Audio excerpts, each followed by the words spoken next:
Hello, thank you for tuning in to the Diaspora Panel. This again is the Diaspora Panel, the voice of the diaspora, where we discuss Nigerian politics and international politics. Today, I have with me, as always, I have my very good friend, Mr. Olaitan Adedigba, who is tuning in from United States of America. Mr. Olaitan Adedigba, you are welcome to today's meeting. It's my pleasure coming here this afternoon. I also have Mr. Olalawa from faraway Canada. Mr. Lawa, you are also welcome. Thank you for having me today. Today, we are going to discuss three main issues. But before we go into the issues, I want to say thank you to all our subscribers. Thank you for staying with us. Thank you for being with us. And if you are one of those people who like our videos, but you have not yet subscribed, please hit that subscription button. It is free of charge. It means that anytime we do a new video, you'll be one of the first people to know about it. And if you have any advice for us, or if you have any questions, you can send your email to info@diasporapanel.com. So again, I want to welcome you guys. So we're going to discuss three things. The first thing is the video of Obasanjo, how he was ordering Yoruba king to stand up and to sit down at a function. We are going to discuss that first. We also had a message from Professor Wale Soyinka, who said that the obedience no, that Peter Obi lost the election. They are just trying to make trouble. We'll talk about that. We're also going to discuss the state of cement in Nigeria. Why is cement so expensive in Nigeria? And why is it cheaper in our neighboring countries where they import it? It's cheaper, but we that we produce it in Nigeria with all the resources, it's dearer. So that's what we're going to do. So we're going to start with the Obasanjo's video that is trending. So Lighton, let me start with you since you are the first person in the studio. Now, we saw a video that has been going viral in the last few days. The former president, or a one-time president rather, President retired General Olusegun Obasanjo went to a function in Oyo State. And it was a gathering of the political elites, including all our kings. They were all seated. And to the surprise of everybody, President Obasanjo, former President Obasanjo, went onto the podium, took the microphone, and he told the kings that they are inferior to any political office holder. He said they are inferior to president, they are inferior to governors, and wherever there's a governor comes in, a president comes in, they must stand up. And he ordered them to stand up and then ordered them to sit down.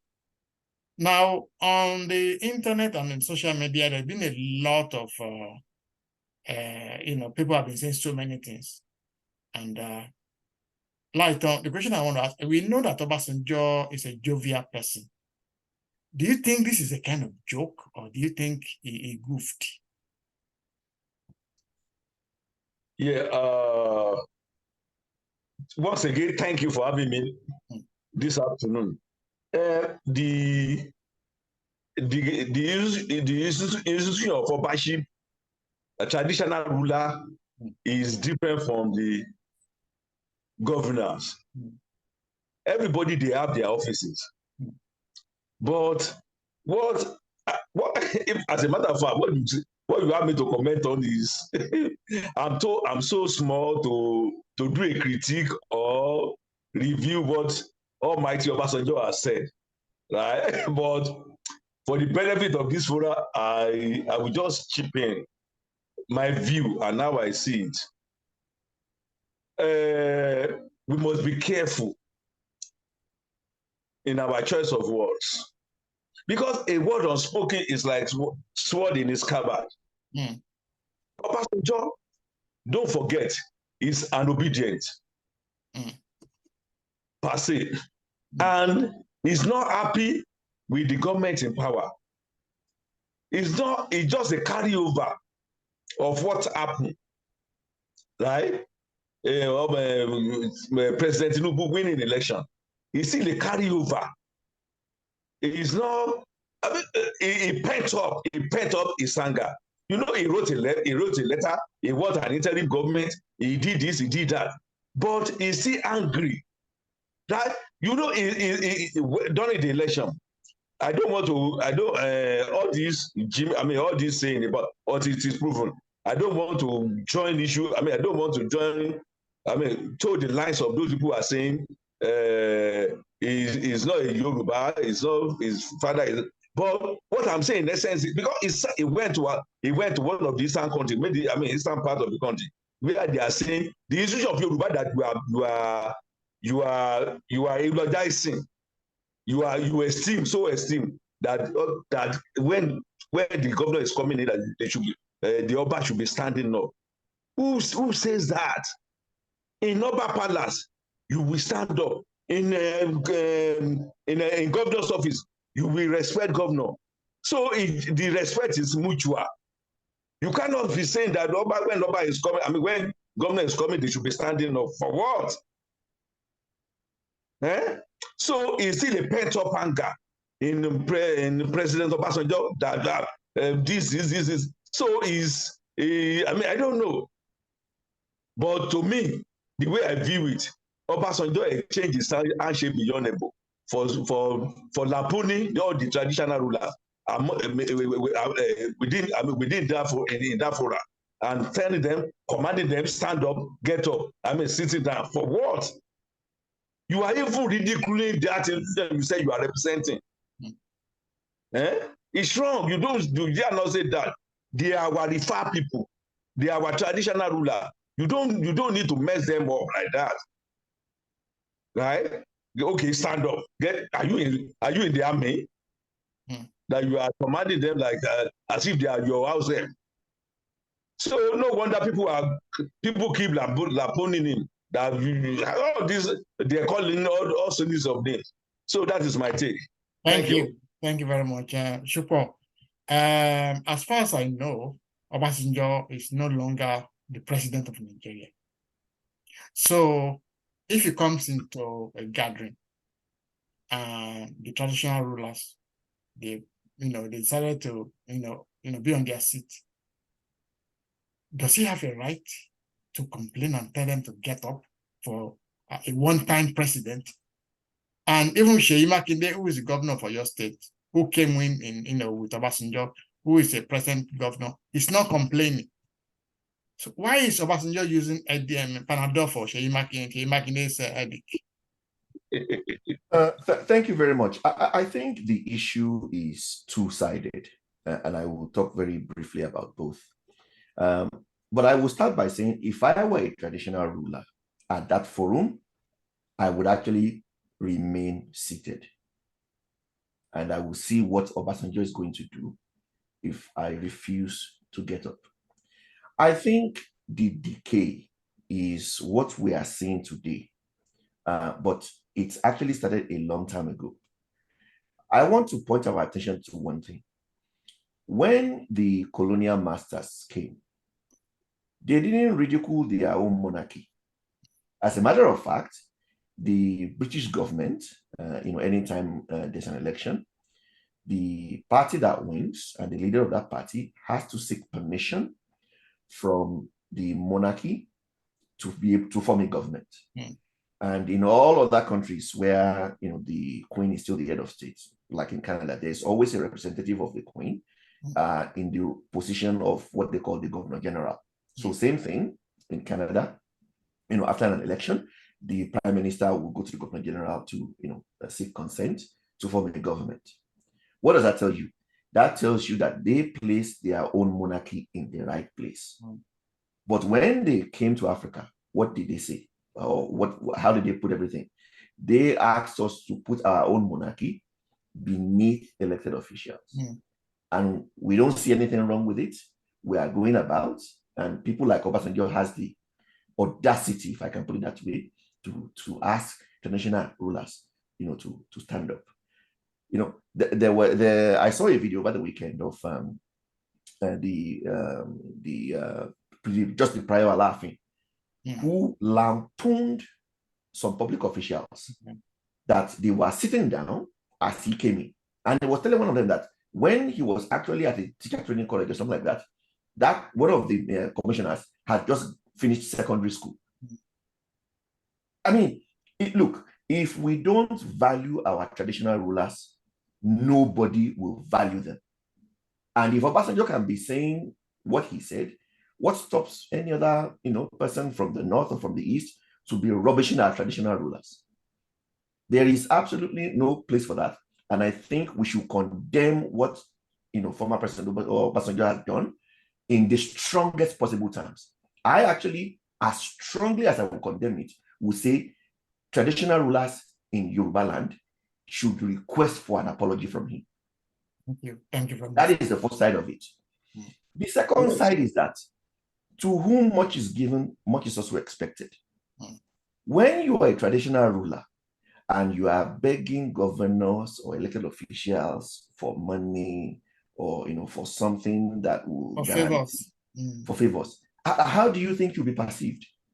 They're not going to perceive you as a person in authority. They are going to treat you as someone who is beholden to favors from them. When we appoint people who are known criminals, into these positions, what we are basically doing is we are desecrating that throne. So it starts to, traditional rulers also must think inward. Who are the types of people that they should be putting into those positions?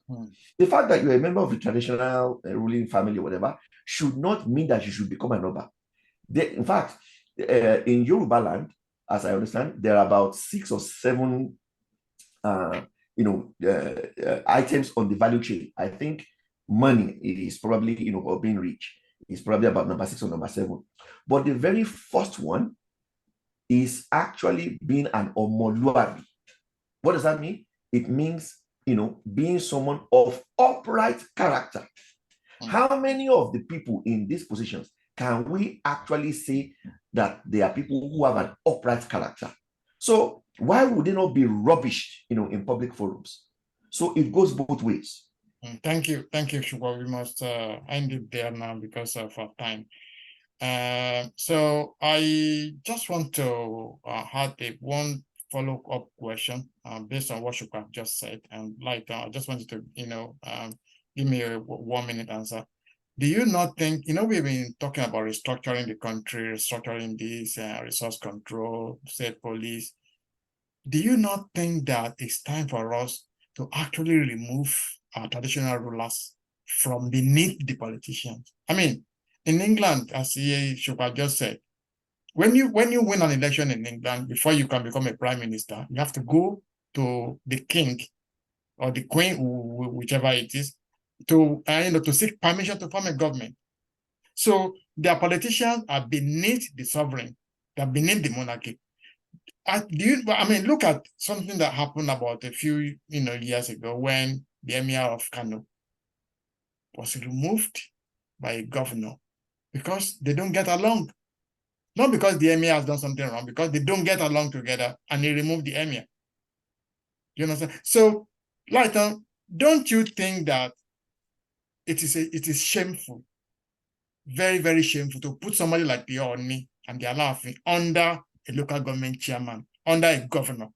Do you not think it's the right time now to move them up above the politicians? I think we discussed the issue last year on this forum. We talk about, we went back to the colonial period, right? Where these people, we need to accord them the due respect. Before we make anybody, the problem is multifaceted, in the sense that anybody that has money, right? The traditional ruler, they will make, the kingmaker, they can make him they can make him money. I mean, they can make him the king. Mm. But somebody with element, we should be choosing people with the virtuous people, right? When somebody that make his money through the various activities, you can make him king. You can make him, and for Oba, for king, I mean, for any governor, right? They can be party to, you know how we patch up affairs in Nigeria. It is those people that they will become friends, right? These people will know this, these people will know this. But what I'm saying in essence is, of anybody that wants to make a king, traditional ruler, that must be so respected. Somebody who will not be going from one place to another to beg for money. Somebody who will not sit down on the money of their chiefs, whereby the governor will be intervening that why don't you pay the money of the salary of the chiefs, right? So all these things congeal together, right, to let our traditional ruler lose respect.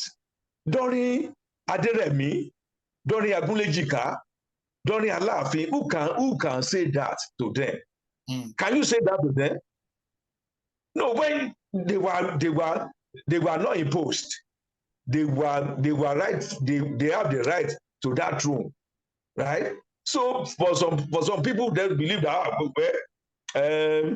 the king might be thinking that, I mean, the governor might be thinking that I'm the one that impose him.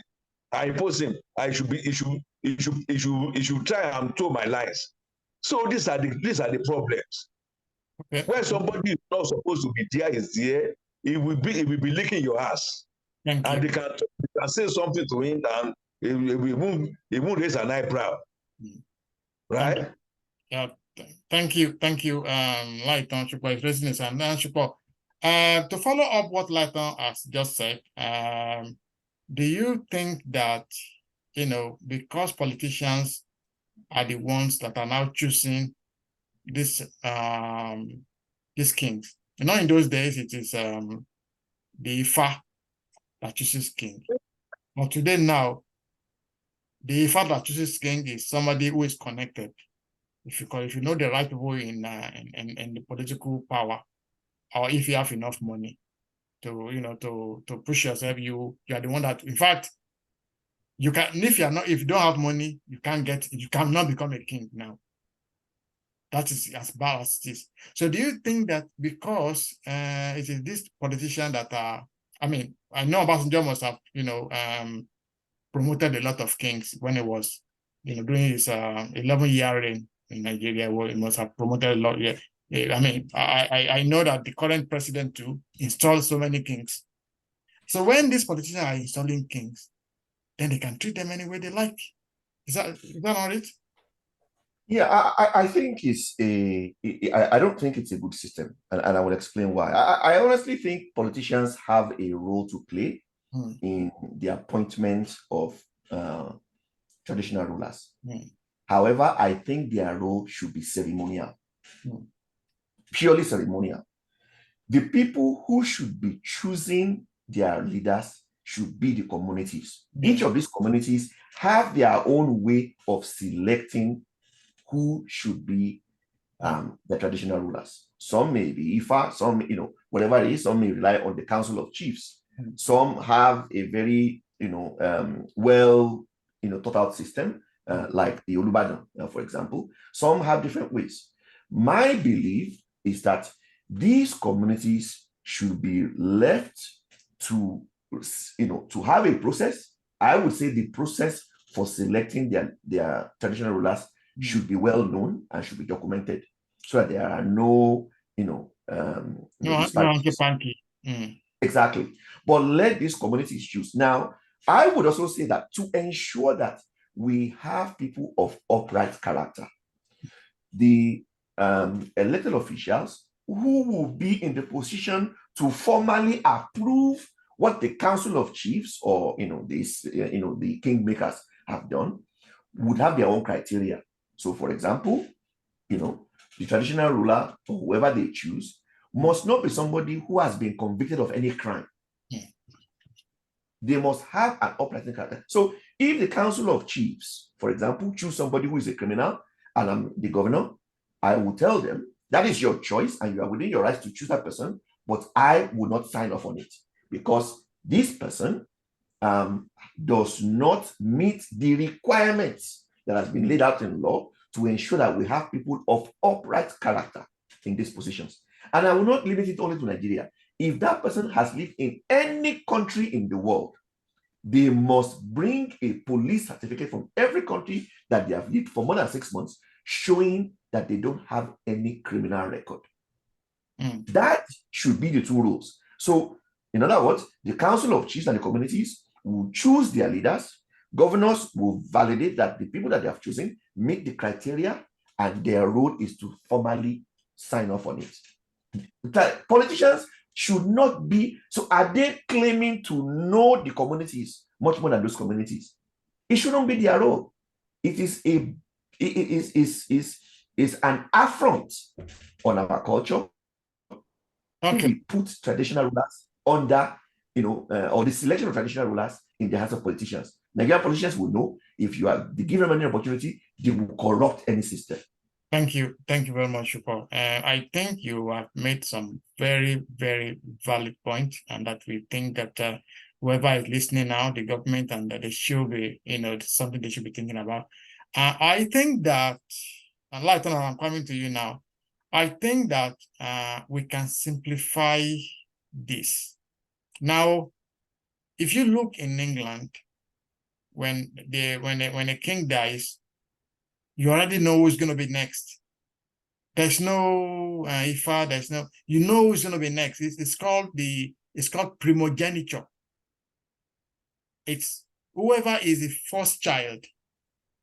That's what happened in Benin, in Benin Empire. Up to today, when the king dies, you already know who is going to succeed him. So, Lighton, do you not think, because in our own culture, and they will say in Ife, there are about five different ruling houses. They will go and royal houses, yeah, and then they will go and choose one royal. This is the next royal house, and in that royal house, there'll be about maybe another 1,000 families, and they'll be jostling between. So, why do we not do it the way it's being done by other cultures, so that we have a new law for all the traditional rulers who are there now? Once they go to the ways of their fathers, their first child or their first son, we know it's a son in Yoruba land, becomes the next king. So that the idea that a politician will now be coming and they'll be bribing and be giving somebody staff of office. A politician should not be given a king a staff of office.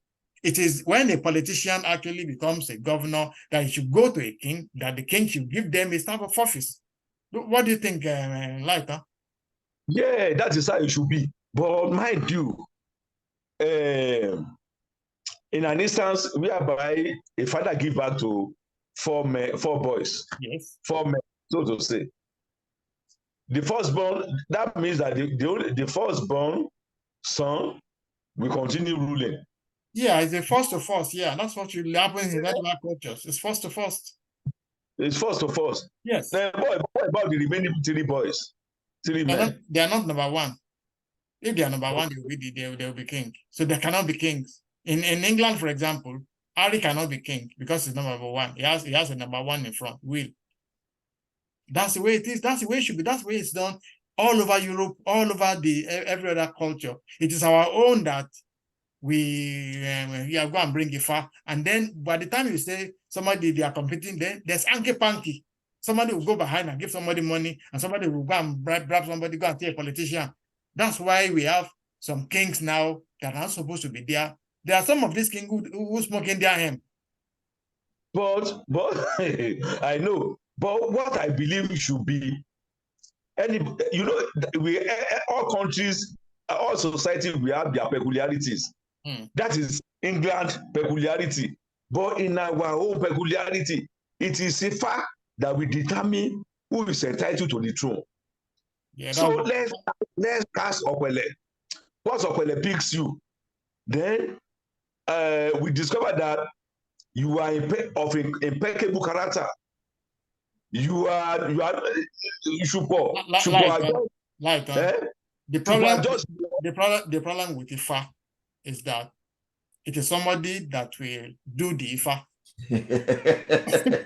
That is the problem. Well, but I think I see your point. But let's not forget that in some of these communities, there are more than one ruling family. Yeah. So there may be sometimes 2, 3 ruling families. But it may not be a clear cut, if the person on the throne currently, passes, his son will be. In some communities, if we do it like they do in Benin, just very close in Benin. But it's very straightforward. But what I'm saying is that in some communities, if the person on the throne passes, the next king moves to the next family, not his own. That's the problem we have now. Yeah, but if that is their system, you see, and this is the reason why I'm saying it should not be selected by elected officials. What I'm saying, hold on. When the king dies and they say, okay, let's go to the next family, that next family is a root. They have about another 1,000 family there. Yes. And then in that 1,000 family, in one family, there's another 100 family. So you have a system where you have about 5,000 people who are qualified to be kings. So why don't we just simplify it? All those who are there now, once they die, allow their first son to take over. I know there's going to be a lot of... I will disagree with that. And the reason I will disagree with that is because, again, that means we are trying to impose on those communities how they choose their leaders. But I see your point. What I will recommend very strongly is that when a new ruler is selected, at the same time, the heirs to the throne, may they be from other families, should equally, because I think where you are trying to go is that there must be some sort of succession already defined. Look, I think I like that what is something. Yeah, what I'm saying in essence is, like I said earlier on, the peculiarities. So each society, they have their peculiarity. What is existence in Yoruba land? In our let us continue with that. The Igbo is their firstborn. Igbo is their firstborn.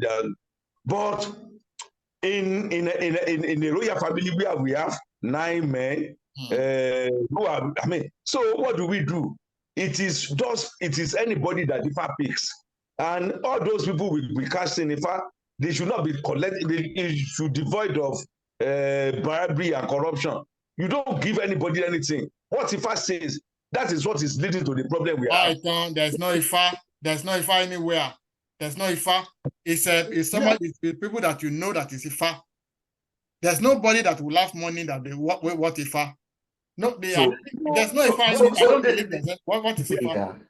You see, this is the reason why I think it is important and it is paramount that we let those communities figure out how they want to choose their traditional rulers. Yeah, if you, well done. If you are saying we should continue the way we should continue, it will get to a time where, because it's going to get worse.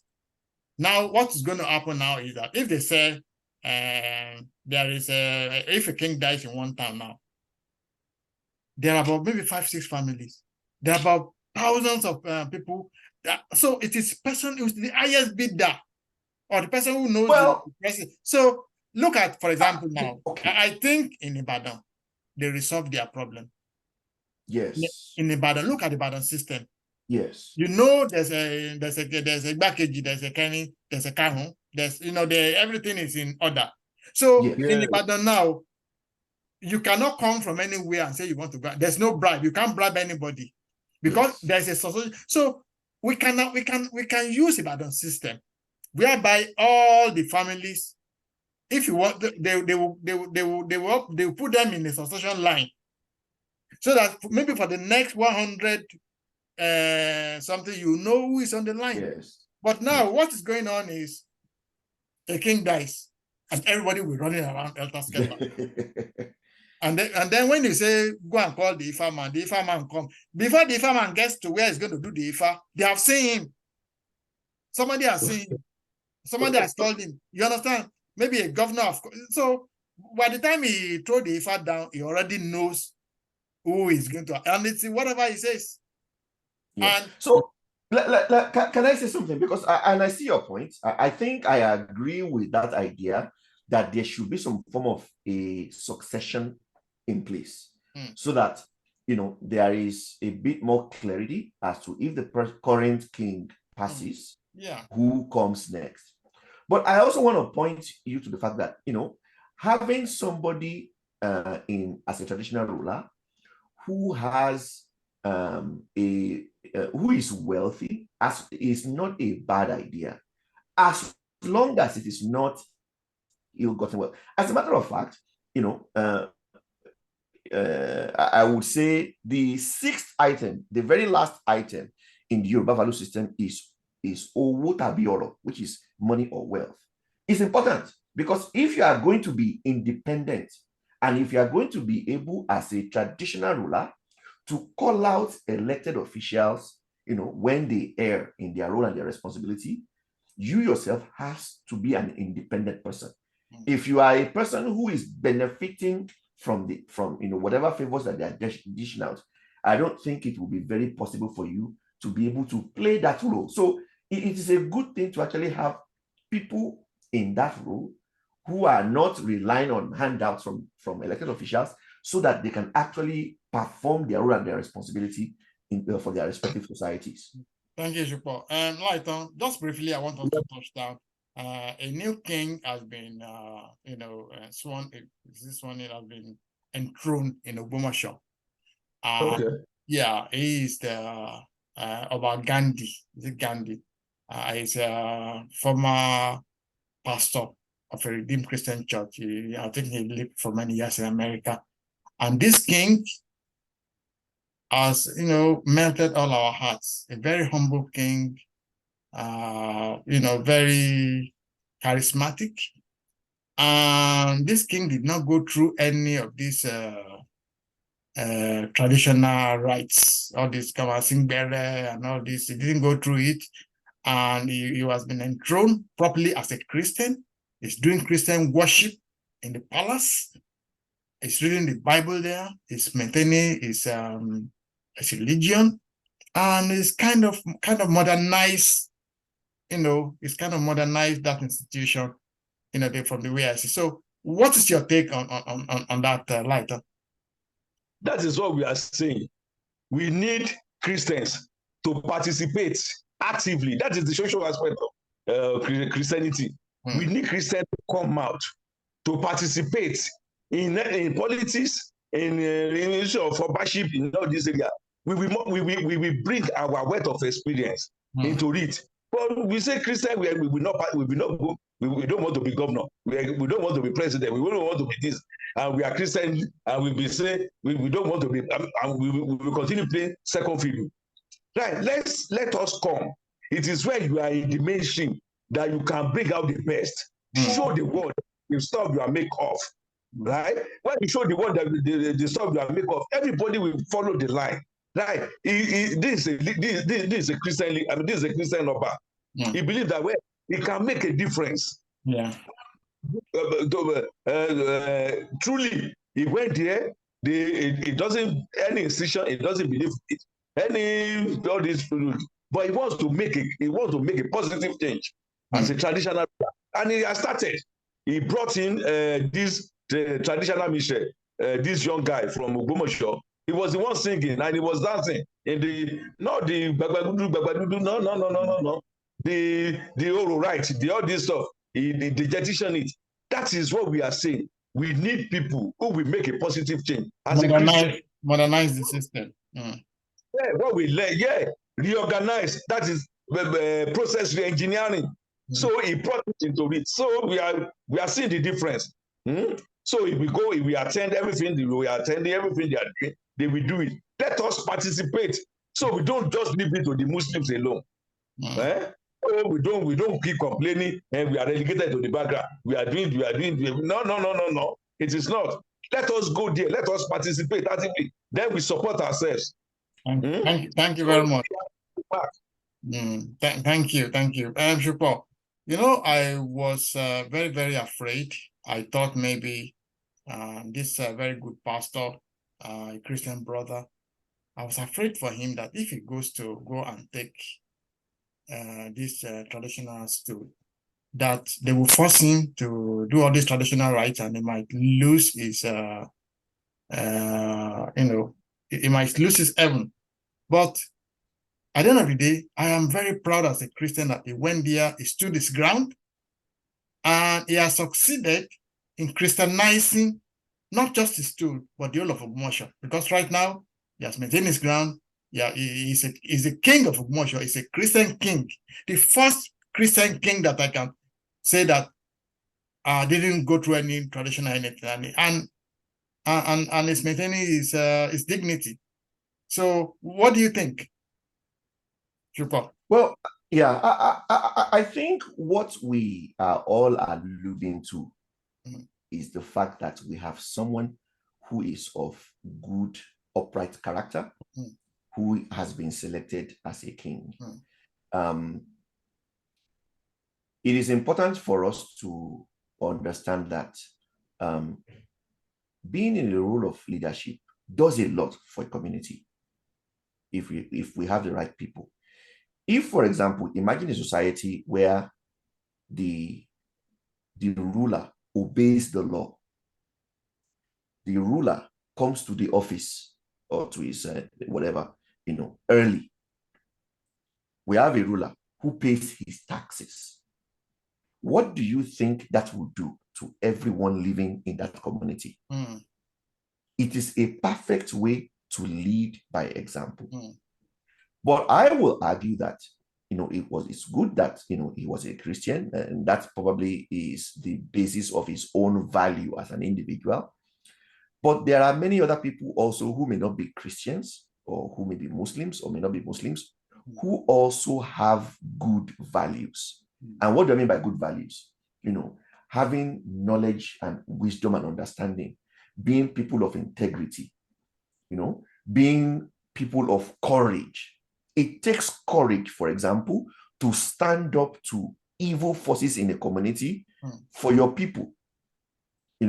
Somebody who has a legal, clean source of livelihood, not somebody who is a criminal or who is engaged in illegal activity. So that's what we are saying. In fact, what this man what he symbolizes is exactly what we've described. That, it's only that his values are shaped by his faith. So I will push that, we can have this type of leadership by ensuring that any people that we appoint to these types of role is able to actually meet this criteria, is humble, is person that has wisdom, that can lead a community, is someone that is of integrity. Because it takes these values and these attributes to be able to clean up a society, to be able to lead people, and to be able to provide, good leadership example that others can emulate. Thank you very much, Shuko. And I would allow Lighton to just ask you one last question, and then we'll close. Lighton. So, well, anyway, we say congratulations to the new Shaun of Ogbomoso about Ghana. We say congratulations to Your Royal Highness.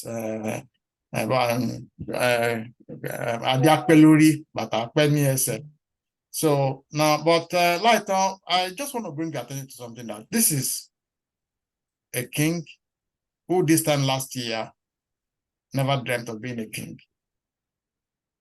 It was never in his agenda. So he's not prepared for it. If we have a kind of system that somebody knew I'm going to be king at some point, it will have been tutored, it will have been So although they will tell them to go to Ekpedi maybe 1 month or 2 months, but it's different from, look at in England, the next king now, William, he's been on tutelage since birth. Those who are in Ibadan under their system, they've been tutored right from they become their monarchy.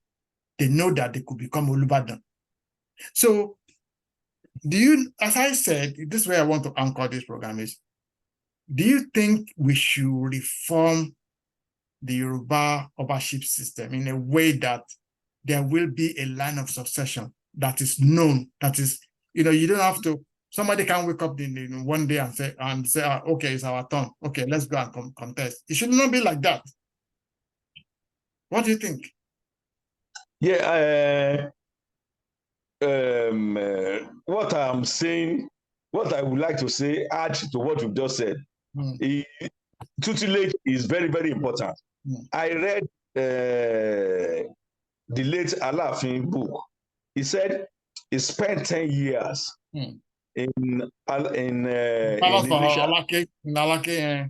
palace. In Ilesha. Is it Ilesha? Yeah, with the passerby. So he showed the picture. He said he spent years with Alake. He spent years maybe in Benin Republic. So he has gone through the tutelage, right? So he knows what to do. But be as it may, the education this man has is enough for him, right? The experience he has is enough for him, right? It can be taken in lieu of the tutelage, right? And the way with the education, with the experience, right? The way he will transform the institution of Obaship in Ogbomoso land will be different from those for somebody who doesn't have this. So I buy your idea that we should adopt the Mogaji style. We should reform. We should reform this. So anybody that wants to become a king, so you don't just put any various character there, because this is what is killing us in Nigeria, and most especially in Yoruba land. You see somebody who's not, you just see somebody, you just come up, he will be dancing, will be smoking in the palace, right? A king will be grabbing the people's land, will be selling people's land, will be selling people's houses. And somebody will say, you can't, there should be a demarcation. There should not be any demarcation between Oba's land and people's land. So before you become a king, somebody sold the land for you, and you now become a king. So you now said, okay, all the lands there belongs to you. That one, these are the things we do. These are the king. Our kings, they are intoxicated with power, right? So a majority of them. So these are the areas they need to be tutored. They need to have the experience, right? They need to know ways and manner on how to carry people their words along with them. So it's very, very important. So as a result, when you are going down tutelage, or they make you in line in that lineage, you should be of impeccable character. You should not be found stealing. You should not. They should, like Shupo said earlier on, that any villa you visited in the last before maybe 20 years ago, they should go there to go and do a background check before you can become a king. So it will guide against all these people we are making that a king. So that is my take. Thank you very much, Lighton. Shupo, have you anything to say? Just maybe for 1 minute, because our time is gone completely. Yeah. So I think I agree with what everybody has said. We need to make changes, and we need to modernize. How things are done. Our culture is very rich. We don't have to abandon it, but we can make it work. For this modern era, and make it work for our people. And I believe that if we truly do that, traditional rulers, if we select the right people, will step up to their role in society and will do what people expect of them. Thank you very much. So we'll come to the end of today's deliberations, and I want to say thank you to Mr. Olaitan Didigba all the way from America. Thank you, Olaitan. You're most welcome. And also to Mr. Olalawal all the way from Canada. Mr. Lawal, thank you for coming to today's meeting. Thank you for having me.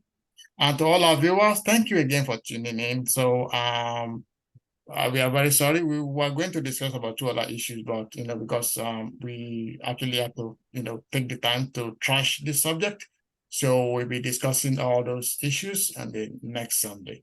So until we see you again next Sunday, I want to say thank you. And if you are perhaps you are viewing, you have not yet subscribed, please hit that subscription button. It is free of charge. So when we do the next video, you'll be one of the first people to know about it. So I want to say thank you again to everybody. Thank you for tuning in. Thank you for being, and God bless you until we see you again next Sunday. Thank you and goodbye.